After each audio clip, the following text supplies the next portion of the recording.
Bonsoir, Marie-Ève Martel est là, tel que promis, ce soir, très heureuse de passer une partie de ma soirée avec vous.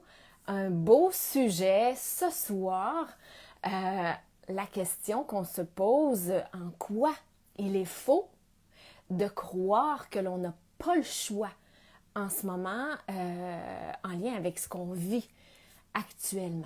Donc, je vous présente 3 points à considérer, des points importants qu'on va détailler, qui va vous montrer en fait un autre regard, une autre vision et qui va possiblement vous ouvrir les horizons et puis vous donner en fait quelques bonnes raisons de croire qu'on a le choix en ce moment en lien avec tout ce qu'on vit. Alors, je me présente, je suis Marie-Ève Martel, je suis l'hôte ici de cette page, je suis coach holistique, accélératrice d'évolution. J'aide principalement les femmes et de plus en plus d'hommes aussi, les êtres humains à passer de la tête au cœur, du doute, de la peur à la certitude, à la reconnexion, à leur grandeur, à leur puissance, à leur pouvoir aussi, à leur liberté d'être, de choix et d'action. Alors, si vous voulez en savoir plus, vous pouvez aller visiter mon site web memartel.com. Alors, c'est le sujet qu'on va parler ce soir, mais avant tout, ceux et celles qui sont là, vous pouvez me faire un pouce en l'air. J'aimerais ça savoir si vous êtes en direct ou sinon en rediffusion. Donc, vous pourrez l'écrire dans les commentaires, #rediffusion. Vous pouvez même écrire #direct si vous voulez. Puis je serais curieuse de savoir où exactement d'où vous m'écoutez ce soir. Vous êtes à quel endroit? Au Québec, en France, à l'extérieur? Donc, c'est toujours intéressant de savoir où exactement les gens sont. Ça me permet de voir toute la portée aussi que ça peut avoir, le direct aussi.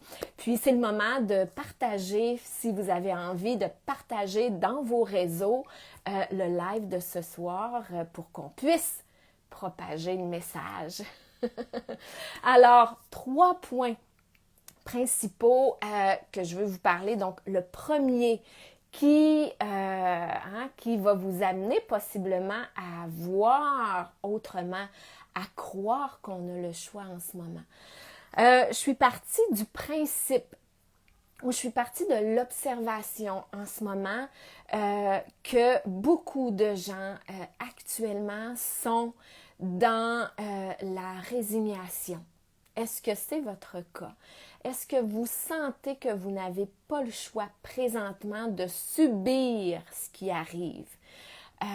Entre autres avec la situation actuelle. Plus tôt cette semaine, on a appris, entre autres, que la région de Montréal retournait en code jaune, en code orange, certains endroits en code rouge.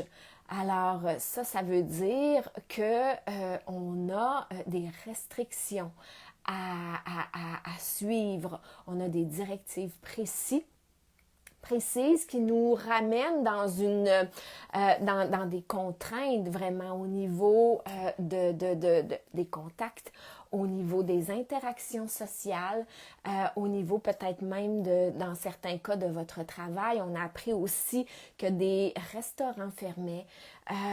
Donc, la situation prend de l'ampleur.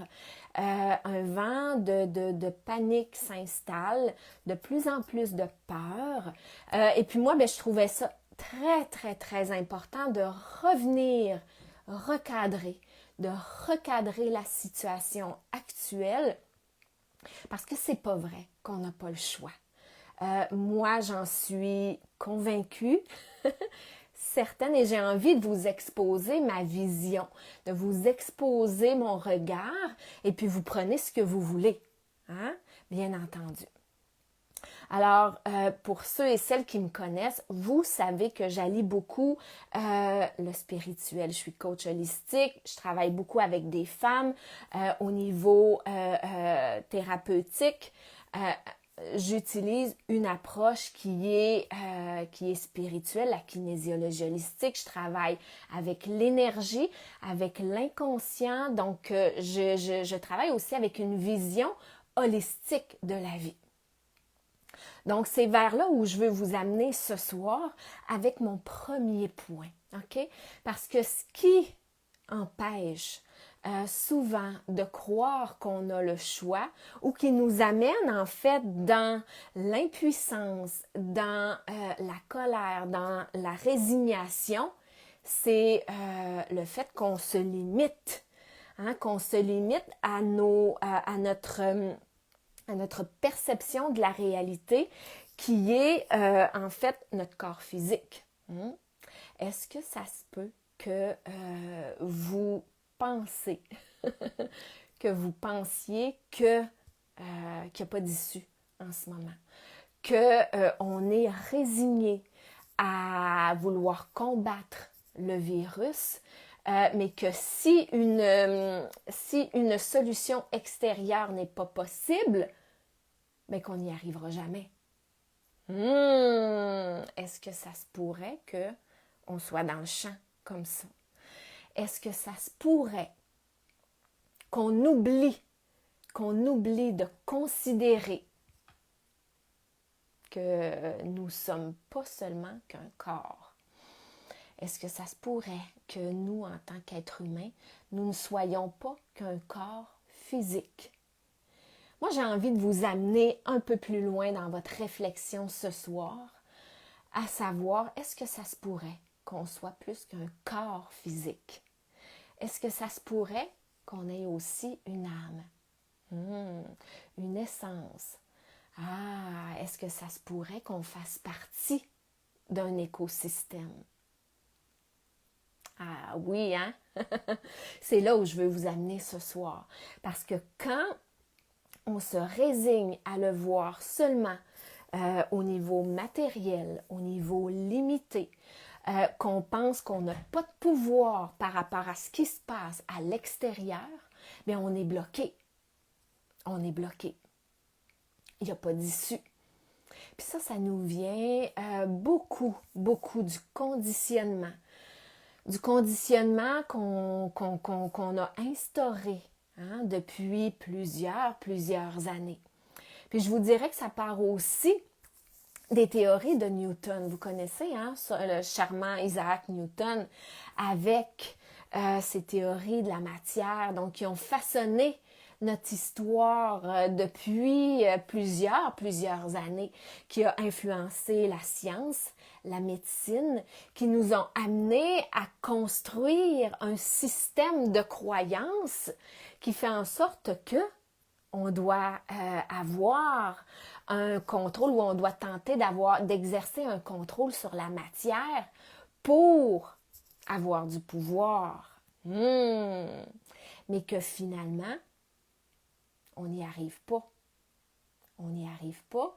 Puis, on remet notre pouvoir à l'extérieur à certaines personnes qui nous disent avoir des solutions. Entre autres le gouvernement, entre autres les médecins, entre autres l'Église, dans le temps où l'Église prenait beaucoup de place. Donc, en pensant qu'on n'est qu'un simple corps, qu'on est désincarné, qu'on est en fait coupé de tout le reste, on croit qu'on n'a pas le choix. On croit qu'on est impuissant. On croit qu'on n'a pas de pouvoir sur ce qui nous arrive à l'extérieur. Donc, on remet notre pouvoir aux autres en pensant que les autres vont nous sauver, en pensant que certaines affaires vont nous sauver, vont nous protéger. Mais est-ce que ça fonctionne? Pas vraiment, hein? Puis c'est ce que la situation nous prouve actuellement. OK? On est dans cette situation-là que l'on vit actuellement depuis plus de 6 mois. Depuis plus de 6 mois qu'on fonctionne avec la peur, avec le doute, avec la séparation, avec la coupure, avec la distanciation, avec la reclusion. Et est-ce que ça fonctionne? Pas vraiment. Ça ne fonctionne pas parce qu'on ne s'y prend pas de la bonne manière. Parce qu'on remet notre pouvoir à l'extérieur quand finalement, il n'est pas là le pouvoir. Il est où notre pouvoir? Il est ici. Il est à l'intérieur. Il est en chacun et chacune de nous. Donc, notre pouvoir sur ce qui se passe à l'extérieur, il est à l'intérieur. Ah, alléluia! Qu'est-ce que vous en pensez? J'ai envie de vous entendre. Je sais qu'il y a plusieurs personnes qui se connectent. Donc, qu'est-ce que vous pensez de ça? Est-ce que ça fait du sens pour vous? Est-ce que de le voir d'une autre façon vous amène à sentir que c'est léger? Hein? Parce que quand notre corps entend ces choses-là, notre corps sait. Notre âme sait. C'est tout ça. C'est notre tête, hein? C'est notre mental, c'est notre cerveau, c'est notre ego qui, lui, croit que la solution, elle est à l'extérieur, croit que la solution, elle est dans la déconnexion, croit que la solution, elle est dans la désincarnation. Mais il n'y a pas de sens. On a coupé le sens en étant dans le mental, en étant dans le rationnel, en voulant aller chercher des réponses au niveau de la science, au niveau de l'aspect matériel. Okay? Puis je ne dis pas que tout n'est pas bon, mais on doit prendre conscience que ce sur quoi on a bâti nos croyances, notre vision du monde, notre société, notre façon de réagir, bien, qu'il n'est plus adapté. Et on en est là. On est dans une croisée des chemins où on se rend compte que la façon dont on fonctionne depuis plusieurs années, ça ne fonctionne plus. Donc c'est pour ça qu'on a l'impression qu'on n'a pas le choix. On est bloqué. On se sent impuissante. Donc, deuxième point important, comment on s'y prend pour retrouver notre pouvoir? Peut-être que vous avez certaines réponses. Je vous dirais qu'on reconnecte avec notre pouvoir quand on ouvre nos horizons et qu'on comprend qu'on est plus qu'un corps, qu'on est aussi une âme et qu'on est connecté à notre essence. Ah, ouais! Donc, est-ce qu'encore là, ça fait léger? Est-ce que ça ouvre tout ça? Si ça vous dit oui, si ça fait oh yes, si vous êtes dans l'excitation, c'est qu'il y a une part de vérité, ou du moins qui est une partie de votre vérité. Parce que comme je vous disais, le corps sait. Et quand on autorise à l'âme d'être et d'exister,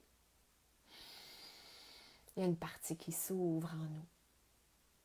Donc, en se désincarnant, en se désalignant, en enlevant tout sens à notre vie, puis en gardant ça au niveau matériel, 3D, mammifère, égo-mental, ben on se rend compte que ça ne marche pas.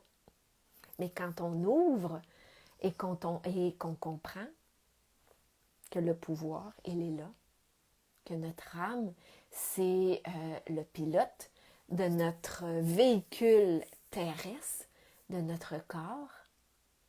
Oh yes! Ah, donc on se réapproprie notre pouvoir, OK? Parce que quand on alloue le pouvoir à l'extérieur, hein, on vend notre âme. Ouais. On met notre âme au service de l'extérieur, au service du virus, au service des maladies, au service de la médecine, au service des sauveurs. Puis qu'est-ce que ça fait? Bien, ça mène nulle part. On est toujours au point de départ. Donc, quand on se rend compte que c'est l'extérieur qui doit être au service de notre âme, que nous sommes les maîtres de notre vie et qu'il n'y a pas personne mieux que nous pour choisir, pour faire des choix qui sont alignés avec soi, avec soi. Donc, mes choix ne seront peut-être pas les vôtres ne seront pas les miens. Mais une chose est sûre, c'est que quand je suis connectée à mon corps, quand je suis connectée à mon âme et à mon essence, je sais ce qui est vrai pour moi. Je sais quels sont les choix qui sont alignés pour moi. Je sais aussi que les maladies parlent de moi, qu'ils m'envoient un message. Que la maladie n'est pas un ennemi à abattre. Parce que quand on est désincarné, quand on n'a pas de connexion, quand il n'y a pas de sens à ce qu'on vit,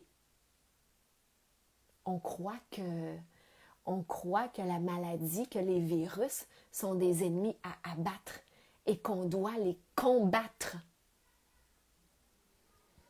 Mais là, on vend notre âme.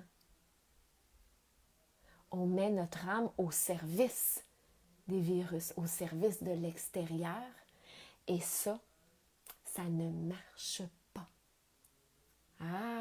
Mais quand on voit ça d'un autre angle et qu'on s'aperçoit que notre âme nous parle et que c'est elle qui souffre, qui nous envoie des messages, quand notre corps souffre, ou quand on attire un virus à soi, ou quand on contracte une bactérie. Parce que notre corps, c'est le véhicule de notre âme. C'est notre jardin intérieur. Et plus on prend soin de notre jardin intérieur, c'est-à-dire de notre âme, de nos émotions, qu'on comprend, qu'on s'en va faire du ménage, qu'on nettoie tout ça de façon consciente, qu'on utilise des outils, qu'on va chercher de l'accompagnement pour aller comprendre ce qu'on vit, comprendre nos résistances, comprendre nos défis, comprendre nos maladies, comprendre notre impuissance ou notre anxiété ou nos émotions comme la culpabilité, la colère. Donc tout ça fait partie de notre jardin intérieur. En fait, ce sont des signes que notre jardin intérieur, que notre corps nous envoie pour nous signaler, nous signifier qu'est-ce qu'on a à conscientiser, qu'est-ce qu'on a à nettoyer, qu'est-ce qu'on a à accepter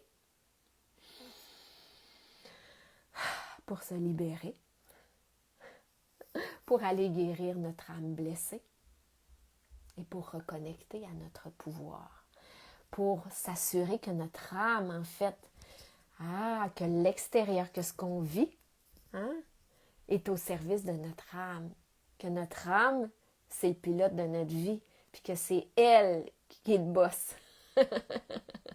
Donc, quand on s'en occupe, quand on prend conscience de son importance, quand on comprend que notre âme vit des souffrances, est blessée, puis que ça parle de ça, quand on est dans notre impuissance, quand on n'a pas le choix, quand on a peur, quand on est dans le doute, quand on remet notre pouvoir à l'extérieur, quand on comprend que c'est parce que on n'est pas connecté à notre âme. Ah! Mais là, ça s'ouvre. Ça s'ouvre. Donc, en fait, le deuxième point à considérer après avoir conscientisé, hein, est-ce qu'on est plus qu'un corps? Deuxième élément, c'est qu'effectivement, on est une âme en incarnation dans un corps. Un corps de mammifère, hein, qui a oublié, en fait, un cerveau de mammifère, un instinct de survie qui a oublié cette grandeur-là. Puis on nous a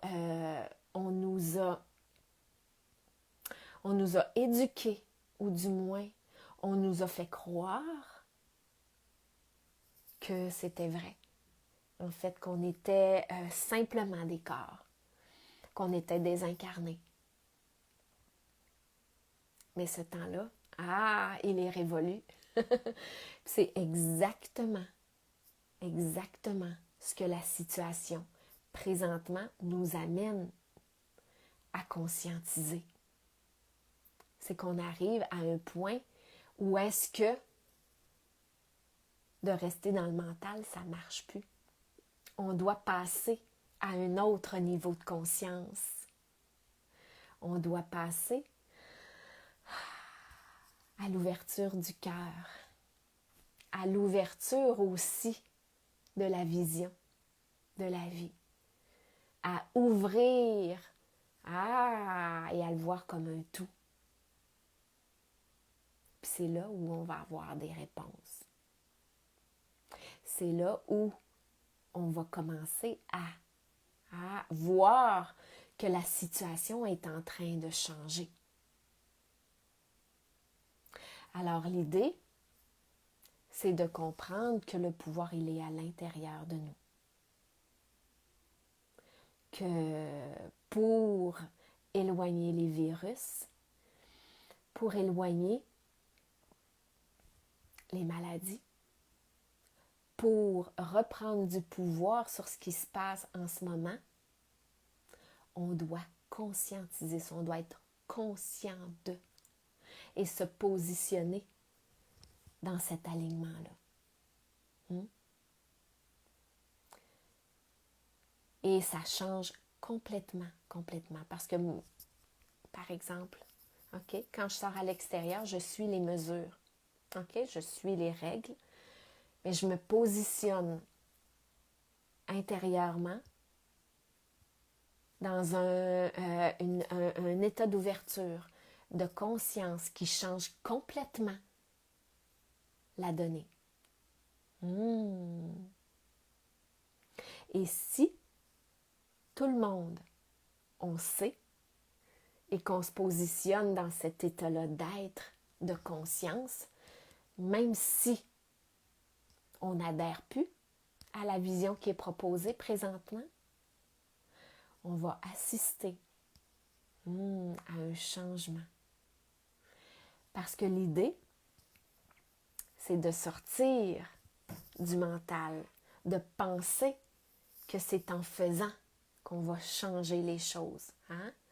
Qu'on pense que c'est en ayant la distanciation sociale,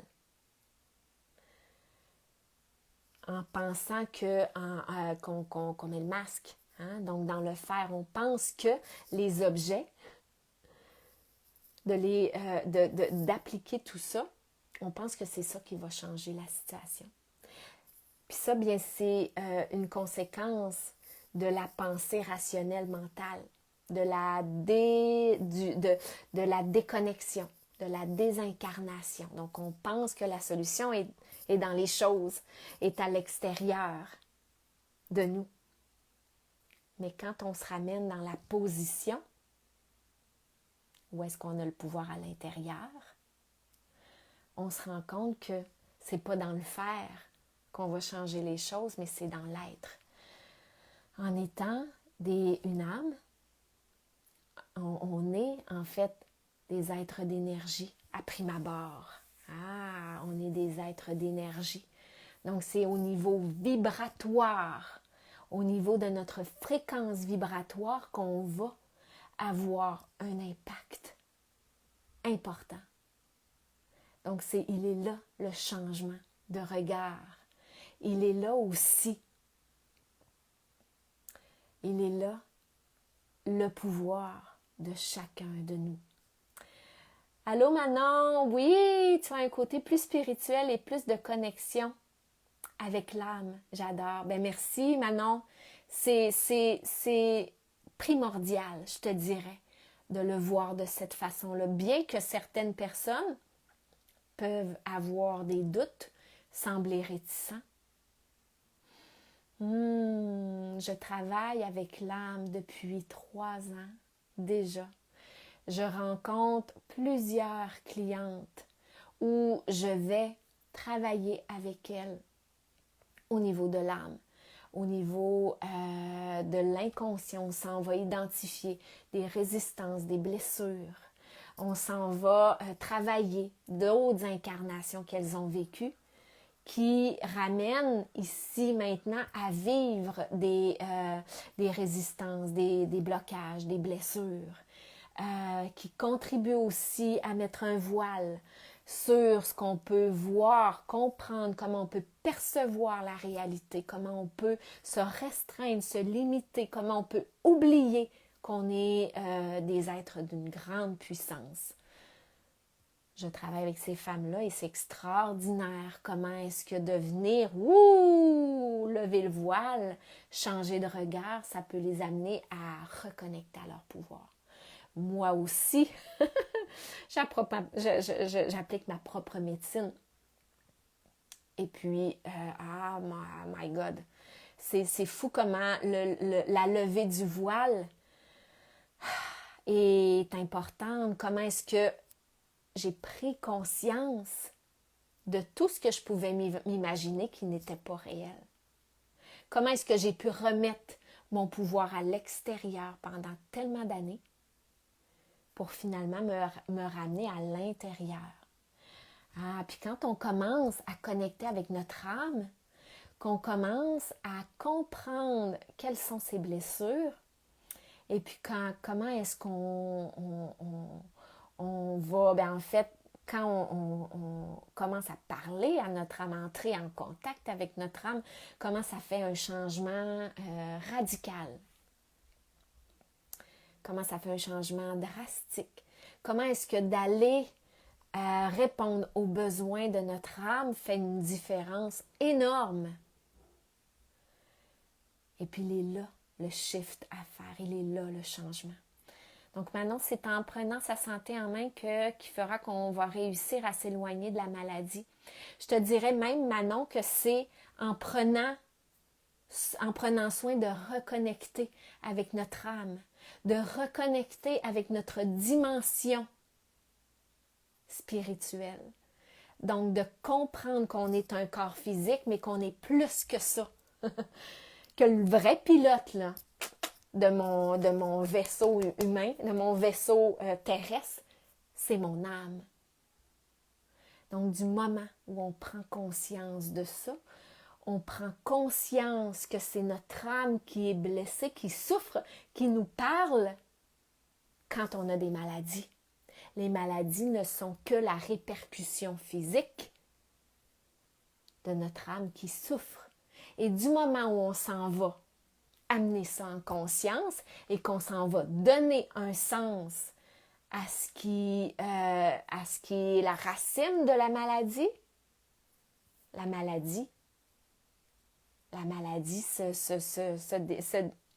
se déconstruit. Puis je pourrais faire un autre live par rapport à ça. Je ne veux pas trop rentrer dans les détails, mais notre âme, en fait, va chercher des solutions. Quand elle souffre, elle tente de s'adapter. Notre mental s'adapte dans un état de survie. Puis, la maladie, c'est une solution à cet état de survie-là. Notre corps est tellement bien fait que la maladie, c'est une solution à nos souffrances.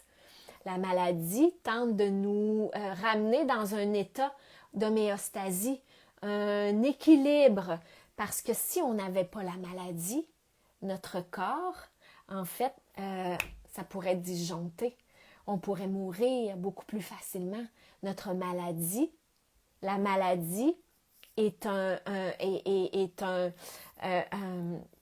une soupape pour éviter à notre corps de péter.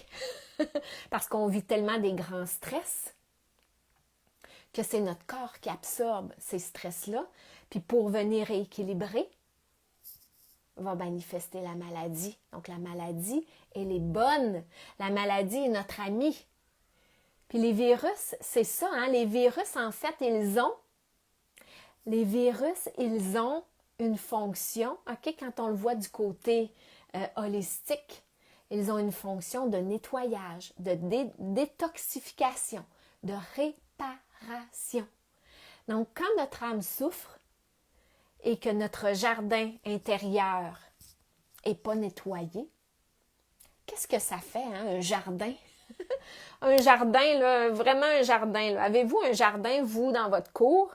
Si vous le laissez en jachère, si vous laissez pousser puis que vous ne le nettoyez pas, ça se peut-tu que les bébites viennent prendre possession de votre jardin? C'est la même chose pour nous. Okay? Quand on ne prend pas soin de notre jardin intérieur, qu'il est pas nettoyé, hein, c'est-à-dire qu'on a des émotions pas conscientisées, qu'on vit vraiment avec des résistances, qu'on n'est pas consciente du tout, les virus vont être attirés puis vont vouloir venir nous aider à réparer tout ça pour venir rééquilibrer, pour venir soigner notre corps. Donc, il y a cette dimension-là aussi à considérer. Puis ça, je pourrais vous amener plus loin dans un autre live en lien avec ça. Mais là où je veux vous amener ce soir, c'est vraiment de ramener la dimension spirituelle dans notre vie. Et ça, on a été coupé de ça depuis longtemps. Puis avec ce qui s'est passé aussi, avec la religion, entre autres au Québec, dans les années 50, 60, il y a eu un rejet complet au niveau de la spiritualité. Donc, c'est venu amplifier tout ça.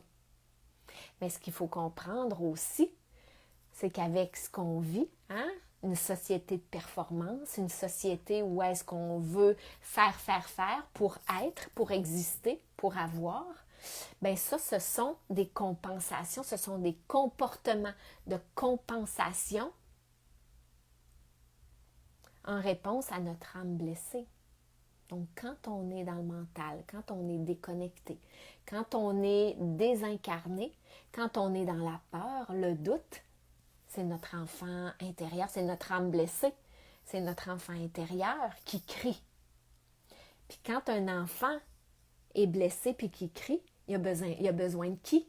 L'enfant, il a besoin d'un parent. Il a besoin de quelqu'un à l'extérieur pour venir le sauver, pour venir prendre soin de lui. Puis c'est ça qui arrive présentement. Donc, quand on est dans la peur, dans le doute, c'est qu'on n'est pas conscient de ce qui crie à l'intérieur de soi. Parce que tout parle de nous. Donc, si j'ai peur, si j'ai des doutes, si je vis du stress, si je vis de l'anxiété, c'est que ça parle de mon âme. Mon âme me crie.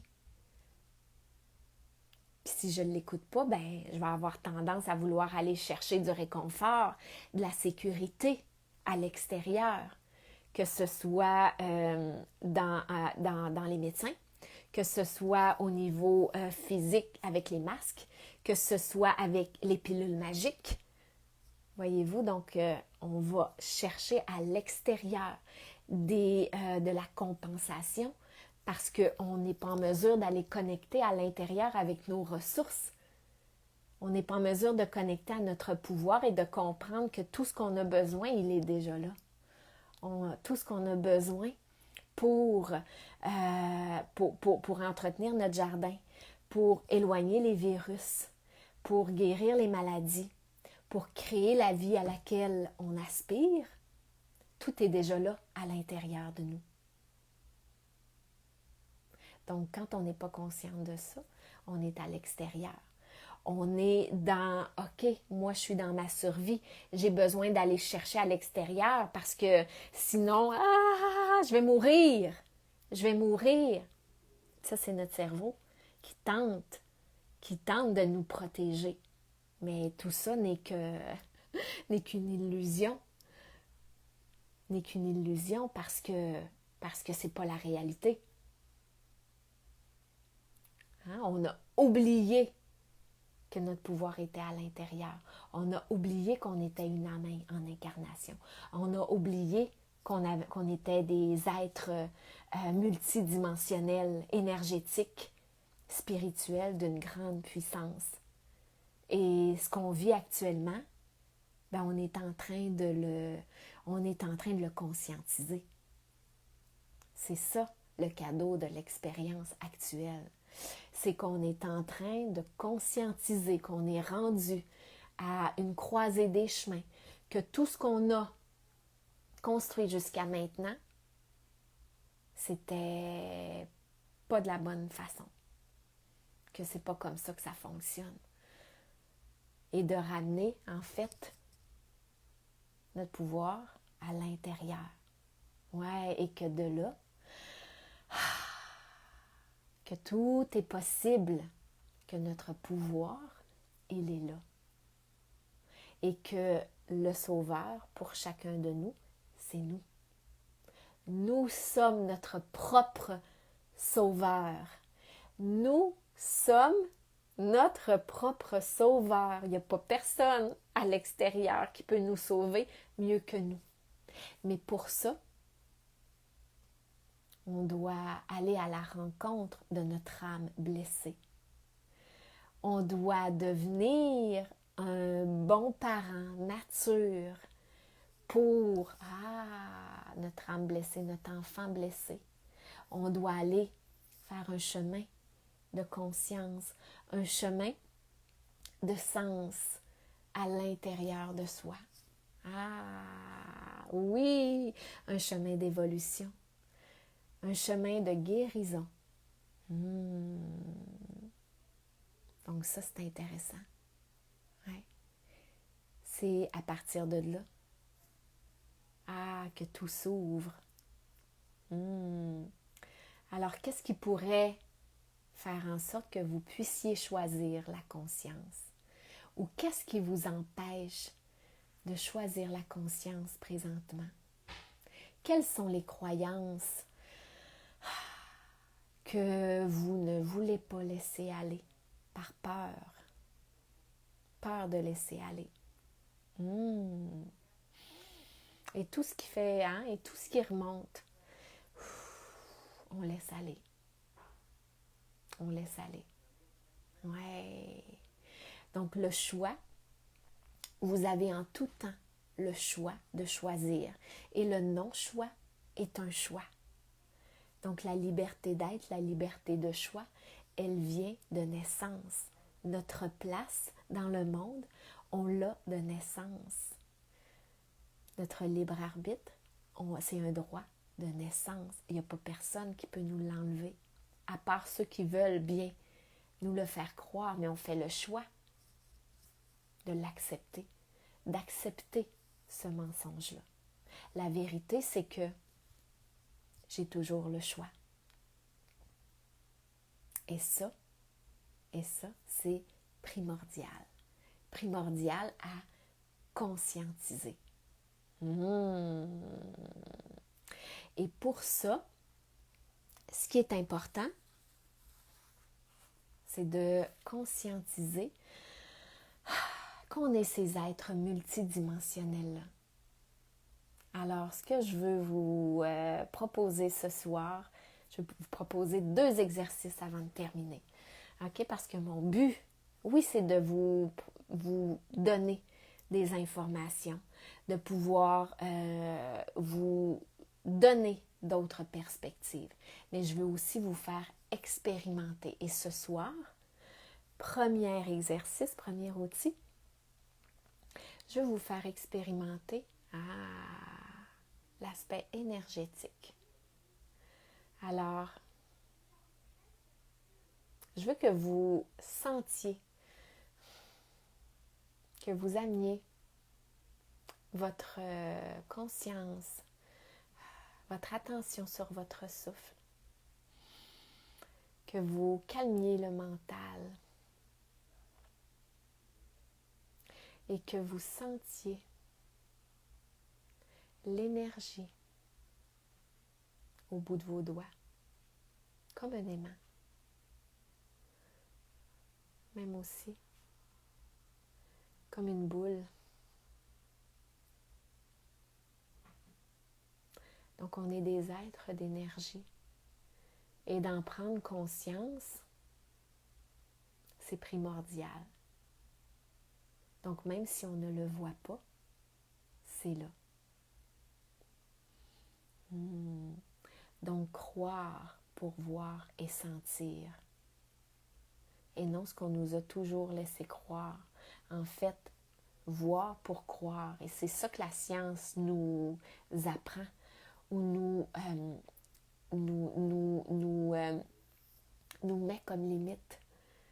Hein? C'est que pour croire, on doit voir. Ce qui n'est pas prouvé, on n'y croit pas. Mais ça fait partie du problème actuellement. On s'est désincarné du sens de la vie. On a voulu contrôler. On pensait qu'on avait ce pouvoir-là, nous, de contrôler la matière. Mais tout est déjà là. C'est de partir de ce principe-là. Croire pour voir. Avoir cette certitude que tout est déjà là. Tout est déjà accompli. C'est là que la magie apparaît dans nos vies. C'est là que, on se fait surprendre. C'est là où la vie nous parle. C'est là où on se fait surprendre. Donc l'idée, c'est d'ouvrir vers ça. De s'ouvrir à ça. Et comme premier exercice, sentez. Est-ce que vous sentez? Celles qui sont là, qui avaient envie de répondre, dites-moi si vous sentez l'énergie. Moi, je le sens, ça chatouille. Donc, c'est vraiment... Ouais. Donc, on sent l'énergie. On a des corps d'énergie aussi. Alors, amusez-vous à sentir l'énergie. Certaines personnes vont être hypersensibles, vont ressentir beaucoup plus l'énergie que les autres. Alors, de prendre conscience de ça, c'est un pas vers plus de pouvoir, plus d'intégrité au niveau énergétique. Alors, premier élément que je voulais vous proposer ce soir. Deuxième élément,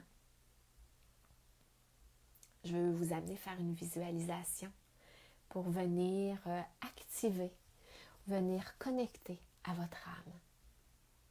Alors, si vous avez envie, je vous invite à fermer les yeux, à calmer votre mental, à peut-être mettre votre main ici sur votre cœur, l'autre sur votre ventre. Alors, connectez à votre corps. Connectez à votre corps. Prenez 2-3 grandes respirations. Inspirez, inspirez. Profondément. Ensuite, vous expirez. Détendez.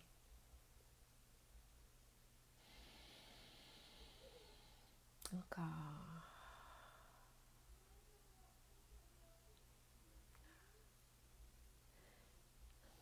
Donc, amenez votre conscience dans votre corps. Alors, je vais vous inviter à amener votre conscience par l'intérieur jusqu'au bout de vos orteils. Et on va faire monter l'énergie de la terre. D'abord dans vos racines. Hein, on est comme des arbres. Donc, dans vos racines qui sont dans la terre. Donc, on fait monter cette lumière dans vos racines jusqu'au bout des pieds.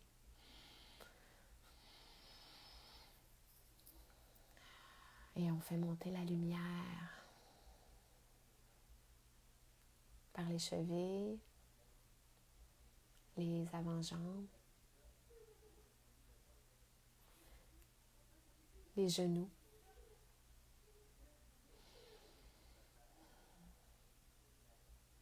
les cuisses,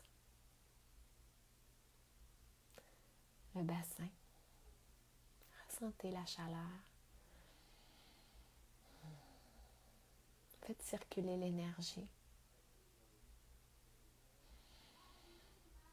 Arrêtez-vous pas à l'enveloppe physique du corps, mais faites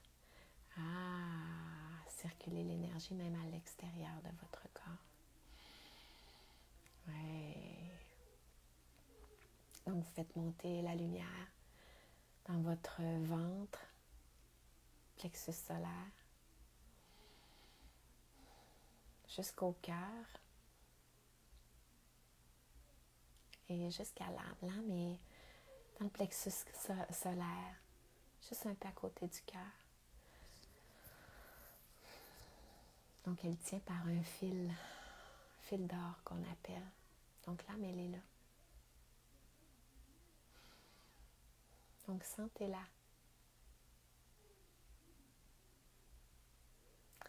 Puis, on va venir à l'activer encore plus avec notre essence. Donc, on fait descendre un faisceau lumineux de la source, notre essence. Donc, qui descend sur le dessus de notre tête. Donc, on amène notre conscience par l'intérieur jusqu'au-dessus de notre tête. Et on fait traverser le faisceau de lumière sur le dessus de notre tête, front, nez, passe par la bouche, le menton, la gorge. Donc on active l'énergie. Puis l'énergie circule aussi, traverse les parois de notre corps. Parce qu'on est un être multidimensionnel. Alors, on fait circuler l'énergie jusqu'au bout des doigts et on revient. Ouais, on ramène l'énergie jusqu'à l'âme, dans le plexus solaire. Et là, on active. Ouais, notre âme est contente. On lui dit bonjour. Bonjour à notre âme. Ouais, je te vois. Je t'entends. Et dorénavant, je vais être plus à l'écoute de toi. Tenter de venir voir tes besoins. Te parler. Te donner de l'attention, de l'amour, de la reconnaissance, de la bienveillance. Tout ça.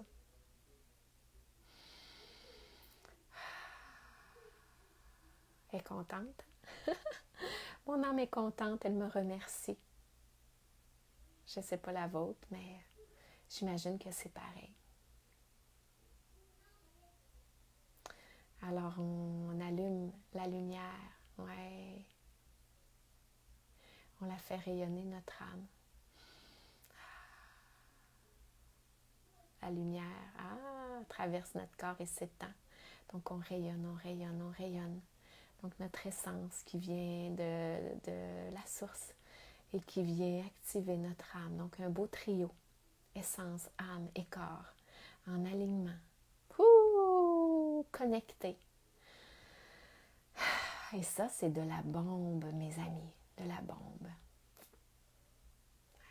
Alors, je vous invite à tranquillement ouvrir vos yeux et à rester connecté dans l'énergie de votre cœur, de votre corps, de votre âme. Ouais. Yes. Alors, c'est simple, hein? Donc, de reconnecter avec notre âme, de lui accorder de l'importance, d'être à l'écoute de ses besoins via notre enfant intérieur aussi.